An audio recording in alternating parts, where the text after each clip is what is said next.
So a few days ago, last week maybe, I finished reading A Stone of Destiny and Despair. And as you can tell, my voice is not 100% still. This is like 2 months we're going on this. Anyway, so to continue the tale of Levanthria, or however that's pronounced, this story is told through the point of view of Leith and Jordell. So Jordell is the wizard from the first book, and Leith is the Orjon's squire in the first book. So they are on a quest to find this Sword in the Stones. This is a Sword in the Stone type story.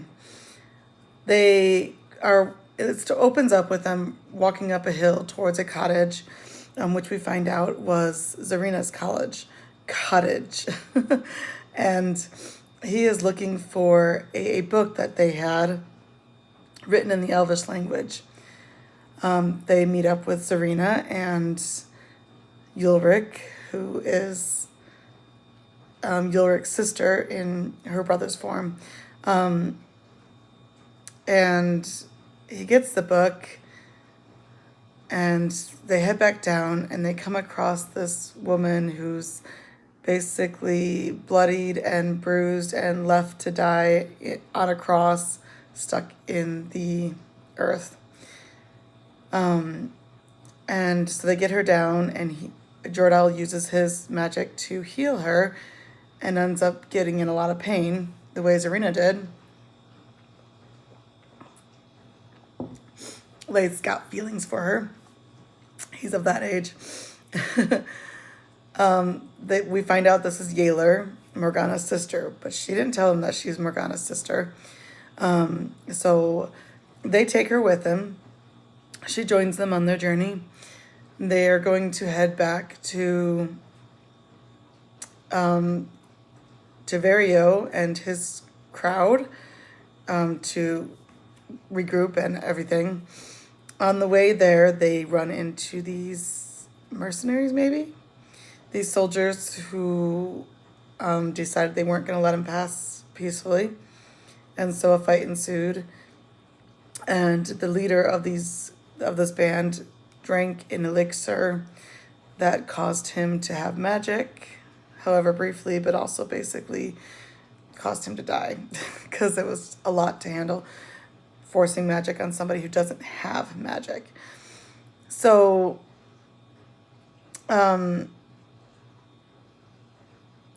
Leith took the brunt of one of his attacks, and Jordell tried to heal him, ended up getting some sort of corruption that they don't know in his blood, basically.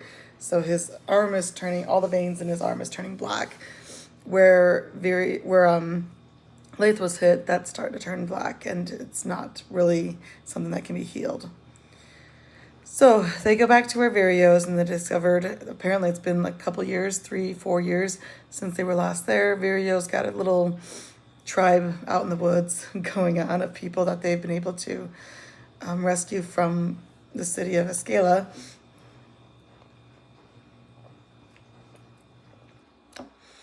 But they're having tussles with the elves that live in the forest. And Jordell's like, oh, elves. Well, maybe I could talk to them because I've got magic too. So Jordell, once Leith is healed and ready to go, Jordell decides to go on a quest to seek out the elves to see if he can create some sort of peace between Vario's people and the elves. Along with him, he has a sample of this elixir that the one soldier took. And when the elves find him, they capture him, basically, and they take it, and it smells like the princess, the elven princess. So they're angry with him, assuming that he's done something with her. Take him to the queen.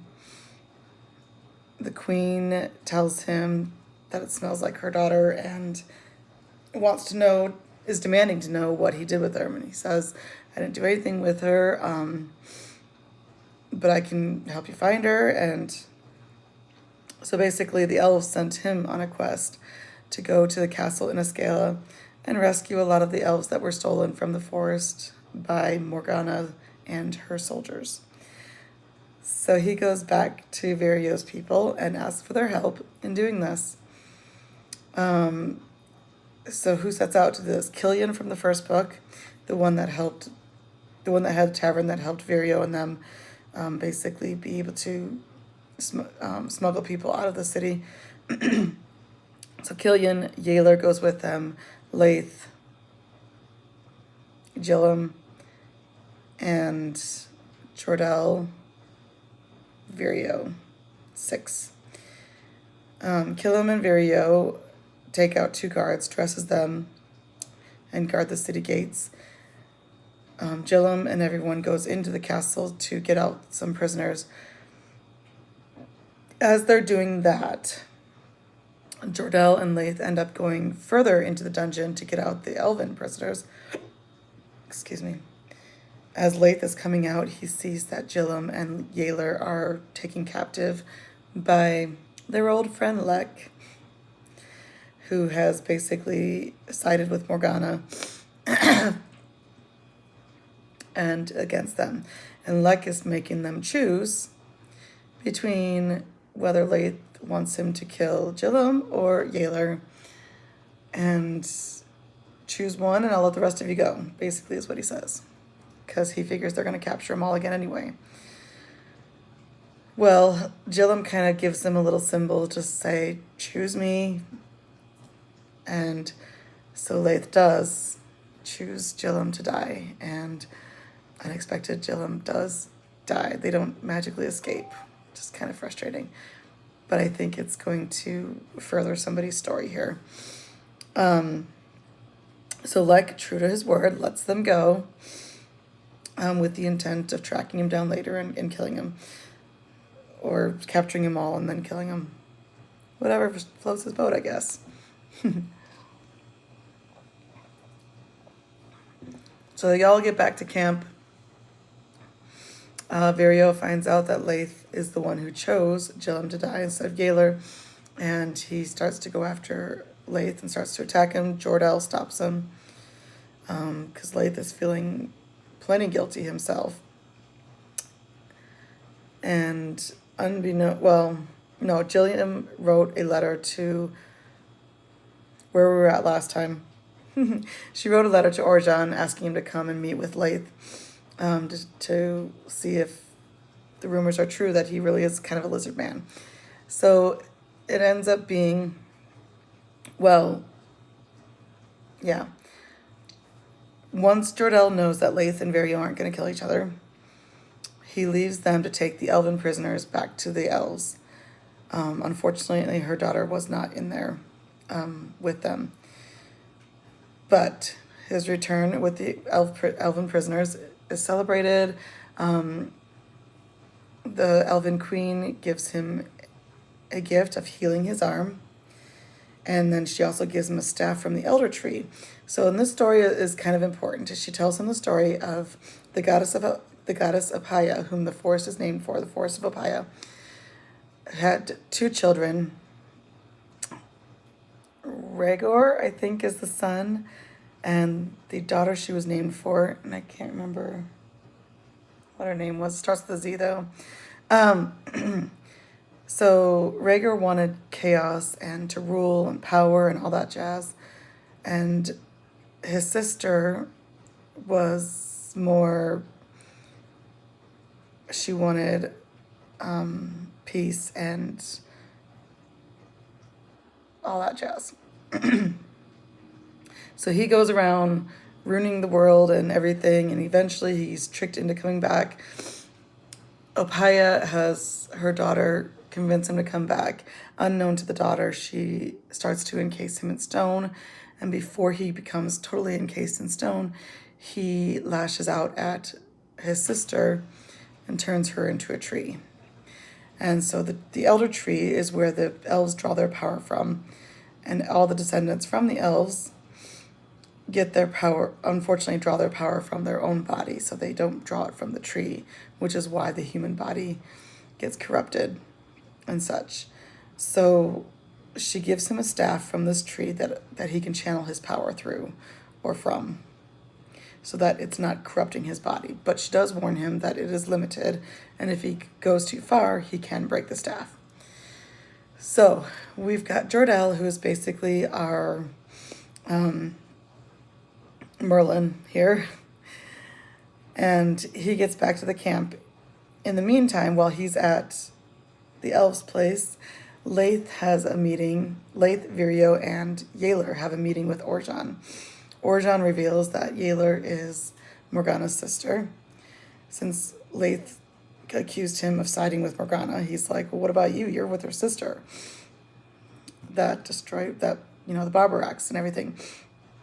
He's still angry at Virio, refuses to believe that Virio is a changed man, and basically still has, father-like feelings, mentor-like feelings towards Leith, so he doesn't harm them. But he does go back and let Morgana know where they are. So she just wants Leith alive.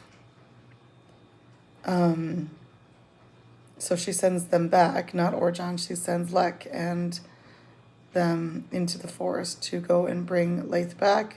And if they refuse, to take out the entire camp. So a big battle ensues. This is the end of the book. And it's coming down between Lek, Virio, Leith, and Jordell. And Lek had taken an elixir given to him by Morgana. He had taken it twice. He had taken 2 of them. So he's exceptionally strong. He's got some power on him. And he is being taken on by... Oh, Yaelor does join the fight at one point, too. Virio, Yaelor, Jordell, and Leith. Leith loses his weapon. Jordell's taken up the fight. Maybe Yaelor. I don't remember. But Leith hears a voice calling to him on how to end this. And he digs in the dirt because Jordell, earlier during the fight, had created a landslide with his power, which made it easier for Leith to find a sword in the stone under the earth. So he pulls out the stone after some struggles, hearing this voice in his head, and basically he is able to kill Lek with it. So Lek's dead. The problem is now Leith is possessed by Rhaegor. So Jordell figures out what's going on because Leith is not acting like Leith. And Rhaegor, in his pride, is like, yeah, this boy's cowering in the corner of his mind. You're not going to get to him. I mean, there's no way he can go up against a god. And so he takes off. And so that's the end of the book. We've got Leith is possessed by a god who wants to sow discord and chaos. Jordell and Virio are in the camp trying to put it back together. Yaelor is with them. They know that she's Morgana's sister. She still fought with them, so they probably aren't going to kick her out. We may find out in the next book, we may not. Although the next book, I think, is kind of maybe a novella based off the king who died in the last book. So anyway, that is A Stone of Destiny and Despair by A.P. Beckham.